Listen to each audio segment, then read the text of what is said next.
لیکن ایک اندھا اس قدر تیز حسیات کا مالک؟ یہ بات متحیر یقین تھی۔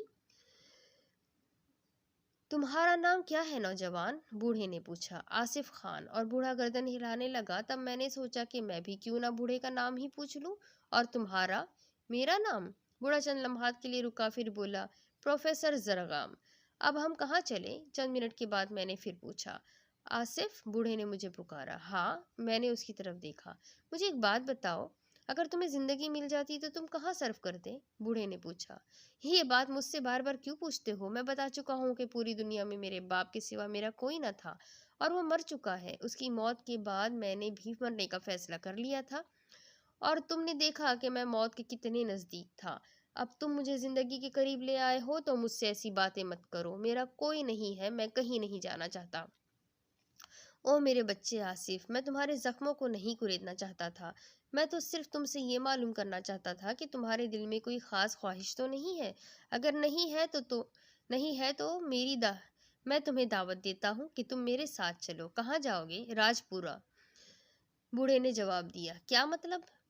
ہاں، میں اسی طرف کا رہنے والا ہوں۔ اوہ ٹھیک ہے، ظاہر ہے جب میرا اس دنیا میں ٹھکانہ ہی نہیں تھا تو پھر کہیں بھی چلو۔ تب پھر ہمیں اسی وقت اسٹیشن پر چلنا چاہیے۔ چلو، میں نے لاپرواہی سے کہا، اور ہم دونوں اسٹیشن کی طرف چل پڑے۔ لباس تو بدلے ہوئے تھے، اس لیے کسی نے خصوصی طور پر ہماری طرف توجہ نہیں دی، اور ہم اسٹیشن پہنچ گئے۔ ریلوے ٹائم ٹیبل میں ہم نے راجپور کے لیے ٹرین کا ٹائم دیکھا، اور اتفاق ہی کی بات تھی کہ اب سے پونے گھنٹے بعد ایک ٹرین راجپور سے گزرنی تھی۔ ہم نے فوراً ٹکٹ خرید لیے اور پلیٹ فارم پر ٹہل ٹہل کر وقت گزارنے لگے۔ رات کا چونکہ آخری پہر تھا، اس لیے پلیٹ فارم پر اکا دکا ہی لوگ تھے۔ چند دکانیں کھلی ہوئی تھی۔ ہم دونوں ایک چائے خانے میں پہنچ گئے۔ ہم نے چائے طلب کی اور دونوں چائے پینے بیٹھ گئے۔ بوڑھا پروفیسر زرغام خاموش تھا۔ ویسے اس کے نام پر میں جب بھی غور کرتا مجھے عجیب سا لگتا تھا۔ نہ جانے یہ کیسا نام تھا۔ ویسے تو یہ بوڑھا خود بھی پراسرار تھا، اس کی کون سی بات پر غور کرتا۔ بہرحال مجھ جیسے انسان کو ان ساری باتوں کی کیا پرواہ ہو سکتی تھی۔ پونا گھنٹہ گزر گیا اور ہماری مطلوبہ ٹرین آ گئی۔ کافی مسافر نیچے اترے۔ ہم دونوں کو بڑی اچھی خاصی جگہ مل گئی تھی۔ بوڑھا زرغام ٹرین میں بھی آنکھوں والوں کی طرح ہی چڑھا تھا۔ اس کے انداز میں ذرا سی بھی جھجک نہیں تھی، البتہ سیٹ پر بیٹھنے میں اس نے میری مدد ضرور طلب کی تھی۔ تھوڑی دیر کے بعد ٹرین روانہ ہو گئی۔ زرغام بالکل خاموش تھا، اور جب یہ خاموشی طویل لگنے لگی تو میں ہی اس سے مخاطب ہوا۔ کیا بات ہے، تم ضرورت سے زیادہ خاموش ہو؟ کچھ سوچ رہا تھا۔ تم ہی گفتگو شروع کرو، زرغام نے جواب دیا۔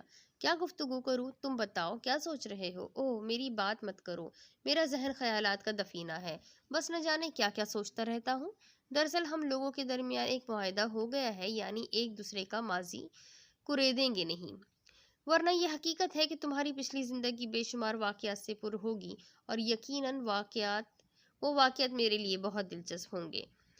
لیکن خیر، ہم دوسری گفتگو کر سکتے ہیں، یہی مناسب ہے میرے دوست۔ ماضی کریدنے سے کچھ نہیں ملتا، میں تم سے پہلے بھی کہہ چکا ہوں۔ ٹھیک ہے، لیکن اب تم راجپور پہنچ کر کیا کرو گے؟ تمہیں اپنی قدیم رہائش گاہ دکھاؤں گا، بڑی انوکھی جگہ ہے، تم اسے دیکھ کر یقیناً حیران ہو جاؤ گے۔ اب اس کے آگے کی سٹوری میں آپ کو اگلی قسط میں سناتی ہوں کہ آگے کیا ہوگا، آخر یہ پروفیسر زرغام کا کیا معاملہ ہے، اندھا ہوتے ہوئے بھی وہ اتنی اچھی طریقے سے ہر چیز کو کیسے ہینڈل کر لیتا ہے۔ یہ سب کچھ جاننے کے لیے میرے ساتھ بنے رہیں۔ چینل کو سبسکرائب کر لیجئے، بیل آئیکن کو ضرور دبا دیجئے، اور سٹوری پسند آیا تو شیئر کرنا نہ بھولیں۔ اگلی قسط میں پھر ملیں گے۔ اللہ حافظ۔